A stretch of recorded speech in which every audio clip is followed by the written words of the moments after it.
And good afternoon. Thank you for tuning in. News Talk 95.3, Michiana's news channel. I am your host, Casey Hendrickson. Are you trying to get me into trouble?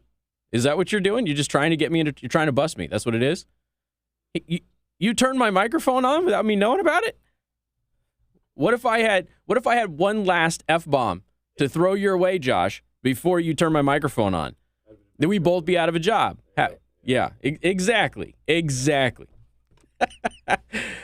Welcome to the program. You can join us online, rumble.com/Casey the host. Don't forget to go to rbcarcompany.com. Check out their inventory if you're looking for a used vehicle.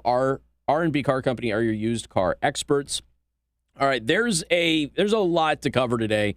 I told you yesterday I only got through like a fraction of the stuff that I had yesterday, and today they just piled on top of it. So this is just going to be one of those things where we're going to have an awful lot to cover over the next several days, and a lot of that's probably going to be in a blurb form. So most of you know when I get backlogged like this, I'll do a blurb, which is kind of like a newsreel at some point throughout the show, and we'll just run through some headlines that I think are relevant that we're just not going to be able to go ahead and get a ton of information out about.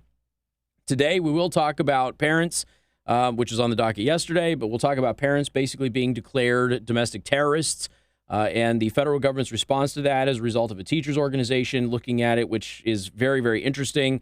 We're going to get a little bit more into what's happening with Senator Sinema from Arizona, because there's this continued harassment is really problematic. The bathroom situation was a clear crime. You're not allowed to record people in the bathroom, but she was. They chased her into a bathroom and they were recording her in a bathroom. That is a crime. You can't do that. It's a crime in Arizona. I believe it's even potentially a federal crime. We'll also get into some viral videos that I have some questions about. We'll get to all of that stuff a little bit later on today. So let's just take a different tact, okay? I know that everybody's talking about a couple of different stories. We'll get to some of those today, but I just want to start off with something completely different. So let's just talk about how segregation is good, particularly for black people. Yeah, I know. You're not supposed to hear that on the radio, right? I'm not saying that, but I've been covering this for over 12 years. Over 12 years ago, we started to see segregation come back as a positive, and it was pitched as a benefit and a good thing for the black community in particular. It was seen as a way to get black people away from white people, because white people are inherently evil, remember, and get black people to have their own little isolated communities with other black people, so that way they didn't. Let's see, some of the phraseology that we've had over the years is they didn't lose their culture. They felt comfortable. They weren't afraid. Safe space stuff, right? Now, eventually that evolved into the actual safe spaces. But this is something that was done at schools. I believe it was a charter school in New York City that really got the ball rolling on this, where they felt that black students needed to be with black students and other students needed to be with other students, and black students and white students shouldn't mix. And that was seen, again, as a benefit for black kids. Now, when you're my age, you grew up, everybody bleeds the same color. We're all human beings. Content of the character, not the color of their skin. That has all been completely reversed. If you say that now, and here's the thing, this is what's interesting about this, is that you've got all of these younglings out there, right? These younglings go around and they go, hey, if you say it's not the color of your skin, you're denying my blackness, and that is a white supremacist idea. No, this was what was advocated for and lobbied by the black community my entire childhood. Black leaders always advocated this. We don't want you to see our skin color. We bleed the same color as you.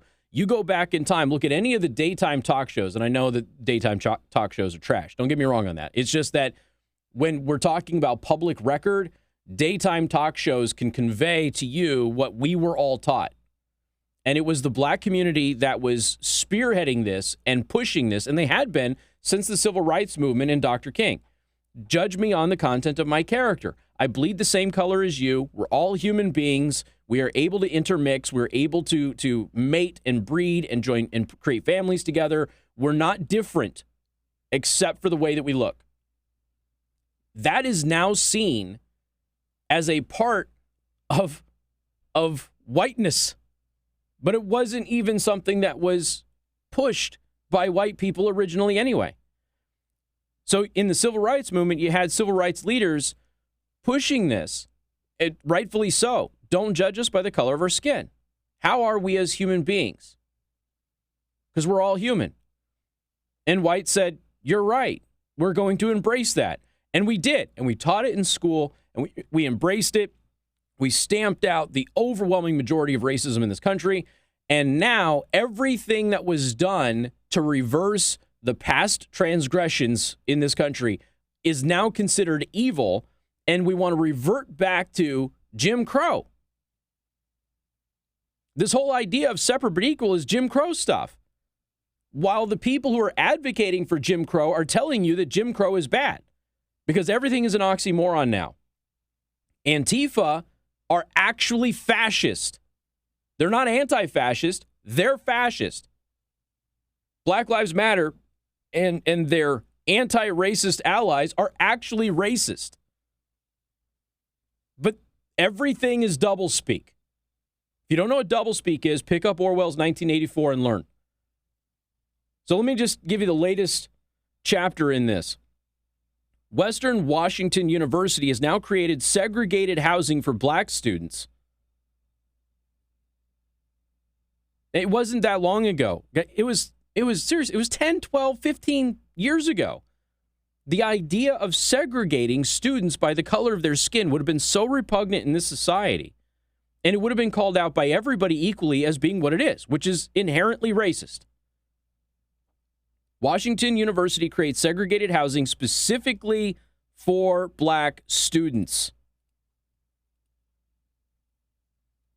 Now, I have said this before, and I've said it many times, and I know that I'm not alone in this, but I've highlighted, I think, more specific examples than many people have over the years.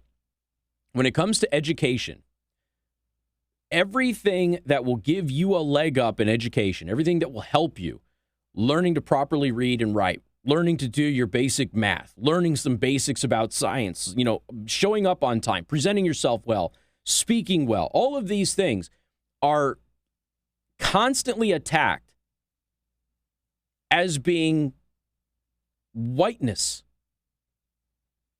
as opposed to just being educated and speaking properly and being able to do tasks that you will be asked to do in your work.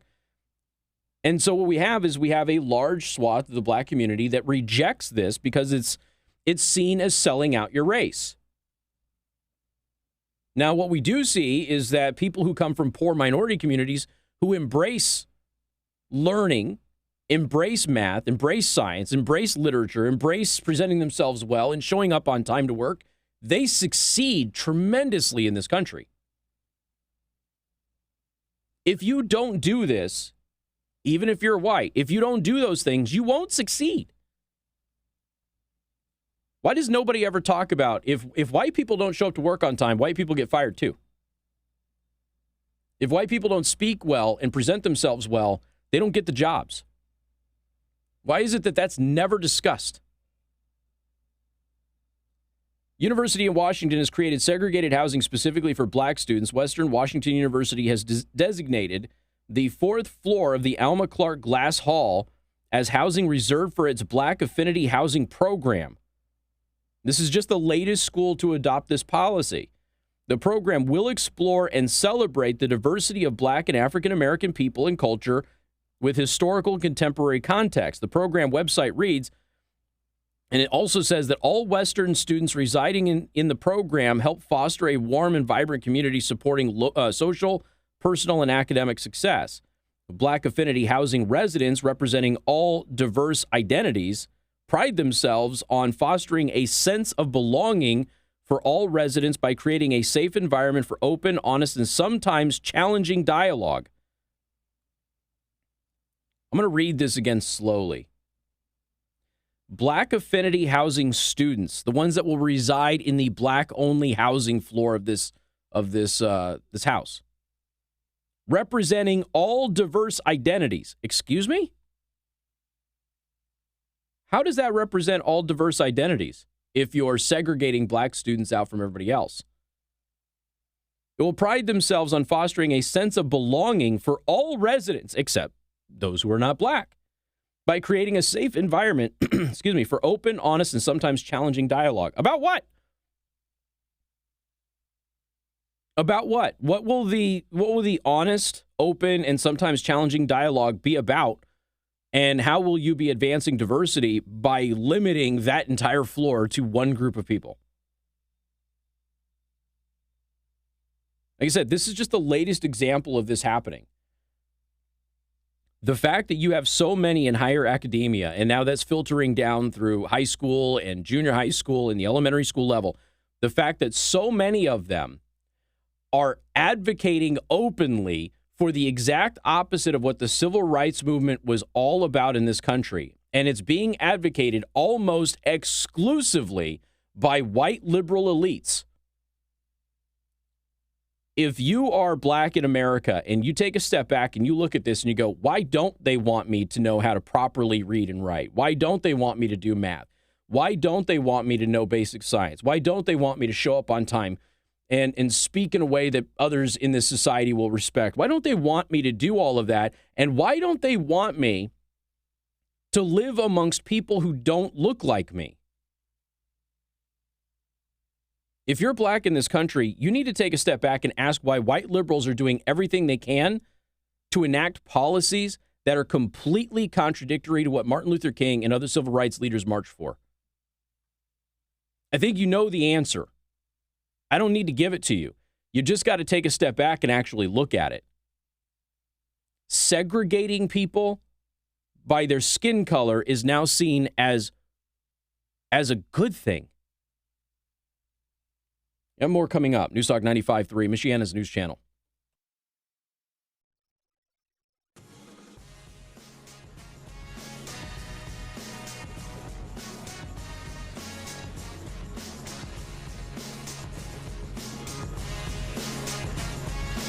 And good afternoon. Thank you for tuning in. Newstalk 95.3, Michiana's news channel. I am your host, Casey Hendrickson. Don't forget, you can watch us live on Rumble right now. Go to rumble.com/Casey the host. You can also go to theburningtruth.us. You can watch live right there. You won't be able to interact or comment like you can on rumble.com, but you can still watch the videos if you want. And friendly reminder, theburningtruth.us isn't just a place to get podcasts and daily show prep. It is now a news aggregator. So it can be your one-stop shop for all of your best news headlines throughout the day from some of the best sources for news and information that are out there in the world. All right. This is going to be a weird day. We're just going to go through a bunch of weird stuff, and I just want you to be aware of that. But just while we're on the subject of racism, let's talk about Salon.com. Salon.com has got a pasty white woman who writes articles for them, as most of these liberal publications do. The vast majority of them are pasty white liberal women, okay? Now, the reason that I bring this up is Salon.com wrote an article and says, it's time to start firing unvaccinated people. Trump fans are overdue for a lesson in consequences. Now, first of all, the only people right now who are immune from infection from COVID are people who've already had COVID. Vaccinated people are getting infected in large rates. Unvaccinated people are still getting infected in large rates, but it's dwindling and it's getting less. The only people who are safe from COVID are people who've already had COVID and recovered from COVID. They're the only ones not being reinfected in any large number. And yet they're being ostracized and demonized and treated as if they were Jenny McCarthy and don't like any vaccination at all. The other thing to point out, and this is important, as Salon.com, because again, I wrote something today on social media that, I remember when journalists used to ask a few basic questions. Who, what, when, where, and why. Remember that? This is in literature as well. For those of you who are in literature and you understand that as well, you younglings will learn this. Who, what, when, where, and why. Those are the 5 things that a journalist used to ask themselves when a story was presented to them. Somebody came to them with a story, and they would look at the subject of the story, and they would go, who, what, when, where, and why. And until they could answer those questions, they didn't run a story. They didn't talk about it. They didn't publish it. They didn't do it. That's all gone. The only thing that matters now is that somebody else with a blue check mark that they know, that they work with, or their colleagues of, has said something, and then they just retweet it, and that's how this stuff gets out there. Salon.com, which, by the way, is not a news agency. Salon.com is just a bunch of activists getting together and writing stupid stuff.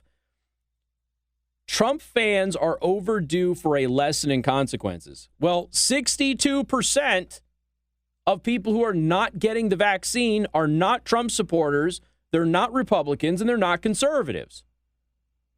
So I want you to think about that. Josh has been with me long enough now. Josh, what is the most vaccine hesitant demographic in the United States of America right now today? That's right, Black Americans. Are Black Americans overwhelmingly Republican, Josh? Are they overwhelmingly Trump supporters, Josh? No, more so than any previous Republican candidate, but, well, in the modern era, but not overwhelmingly Trump supporters. Now, if Salon.com had simply decided to go ahead and do their job and look this information up, they would be asking the question of, why can't we get Black Americans to get vaccinated? And there's some answers to that. We've gone over the answers to that on this show. And a part of that is, well, places like Salon.com telling you that Trump was trying to poison you with a vaccine that he was rushing to market. Remember that? Salon.com published articles about that. So now Salon.com doesn't understand why people won't get vaccinated. You pushed vaccine hesitancy, Salon. That was you. So here's the thing here. When Salon runs a headline says it's time to start firing unvaccinated people, what they mean is it's time to start firing Black people. Because whites are overwhelmingly vaccinated. Blacks are not. So why is that? Now, again, you go through the demographics of this. It's all published. There's been studies done on it.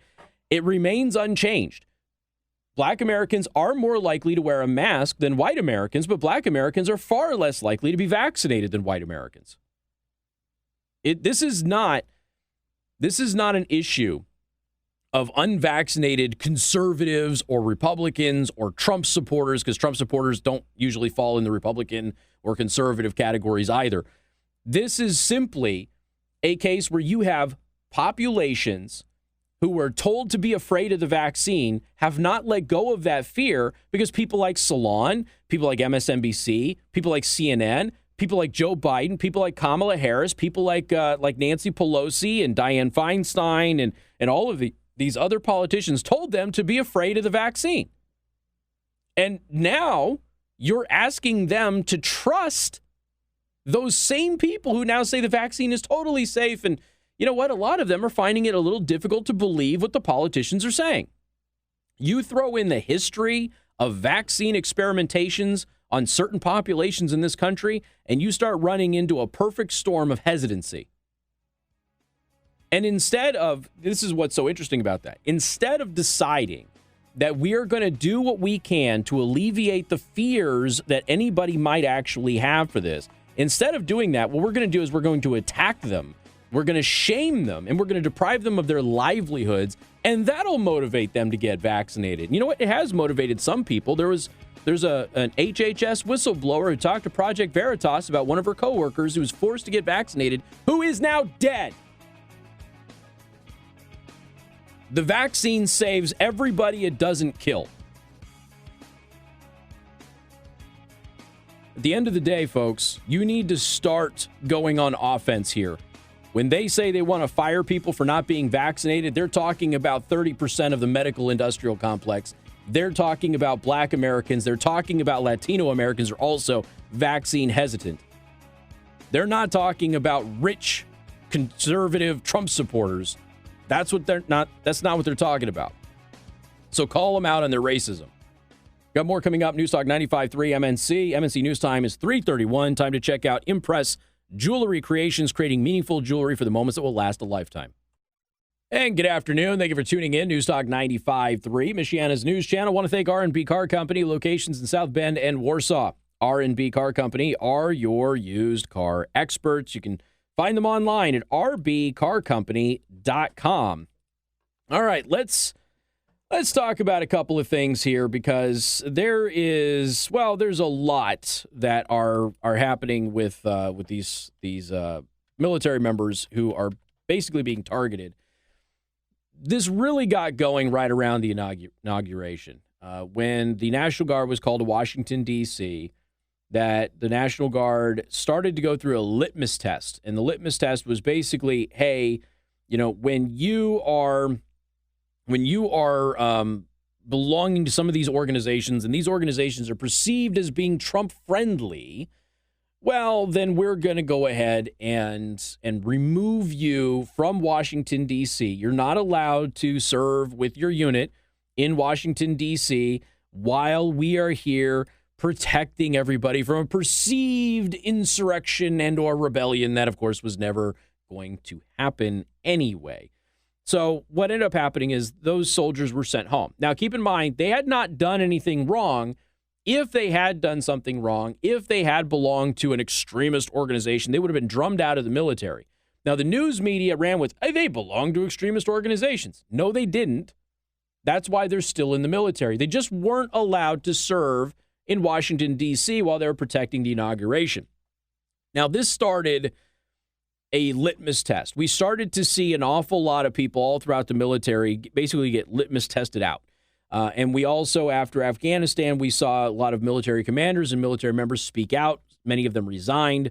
The first one to do that went viral as a Marine lieutenant colonel.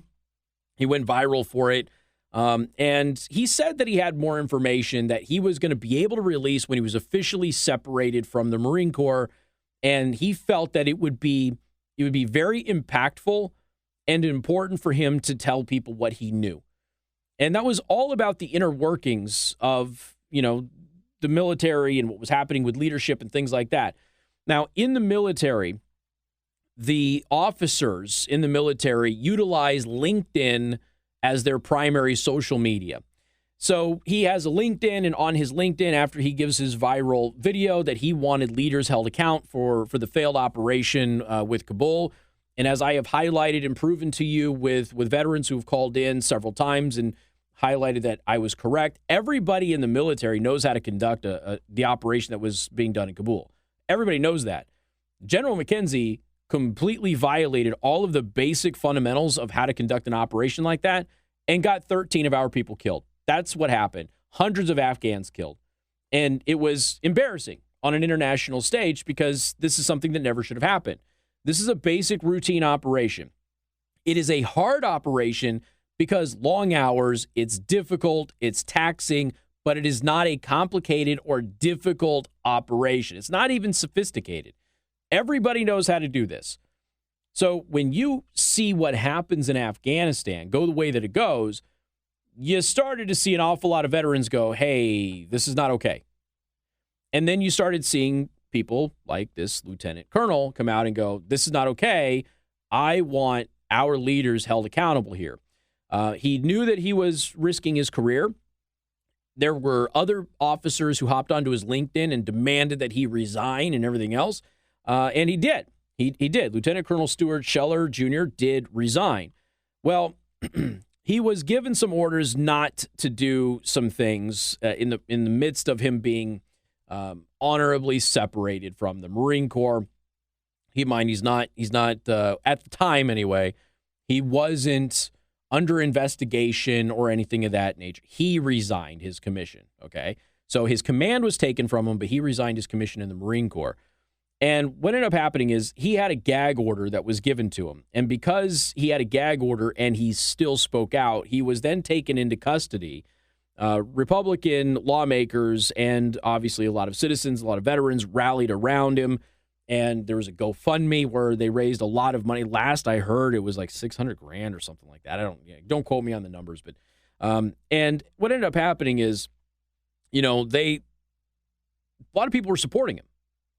He should have been taken into custody. Now, he did technically break the gag order, but they took him into custody. And a lot of people felt that wasn't an appropriate punishment for violating a gag order, which a lot of people had questions with. But again, the UCMJ is very different than your traditional laws, okay? Things work differently in the military, and he is still a part of the military. So he violated a gag order. He's taken into custody. He's thrown in the brig. We are hearing now that he is going to be released. So that is the latest information there. He is going to be released from confinement today as a result of a mutual agreement between Lieutenant Colonel Scheller and his defense counsel and the commanding general, the training command, and no additional details regarding the agreement may be released at the time. He still has a gag order on him, so he's going to have to maintain that gag order, but he is being released, if he hasn't already been released, today. But there is another member of the military, the man who pulled that baby over the fence in Kabul, who is also in some legal trouble because he showed up at one of Trump's rallies. We'll talk about that next on News Talk 95.3, Michiana's news channel.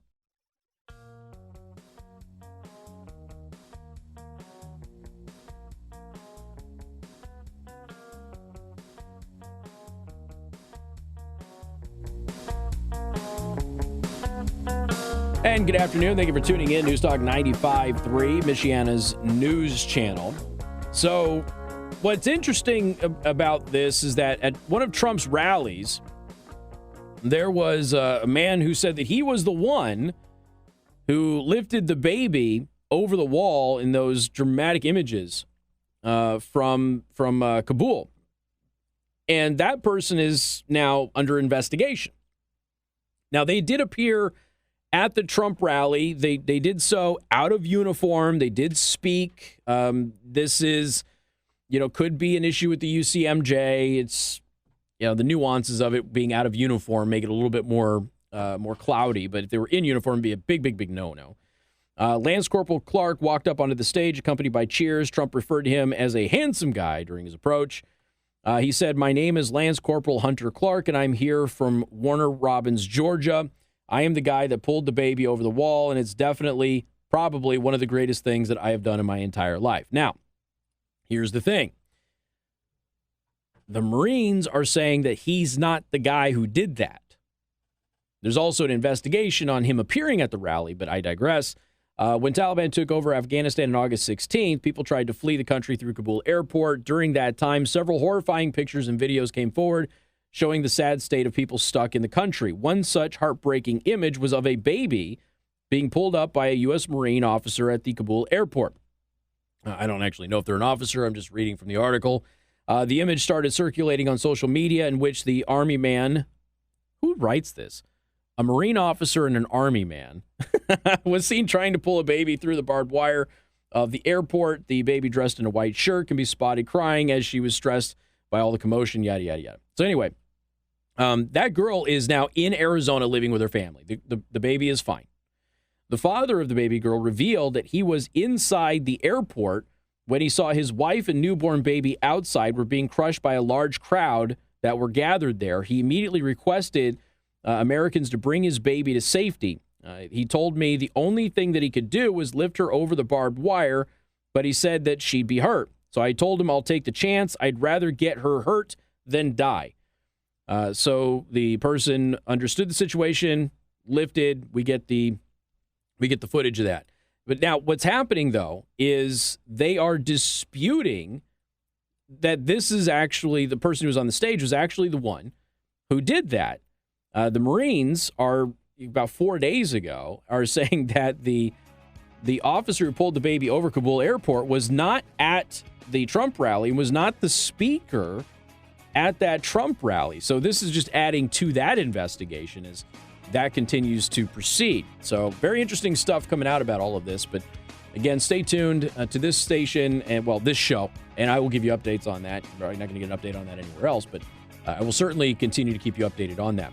Make sure you follow me online on Telegram. I am moving over from Facebook to Telegram. So Telegram at Casey the Host, and also on Rumble at Casey the Host to watch the live stream of this show and every live stream every day that starts at 3 p.m. Eastern Time. More coming up, 95.3 MNC.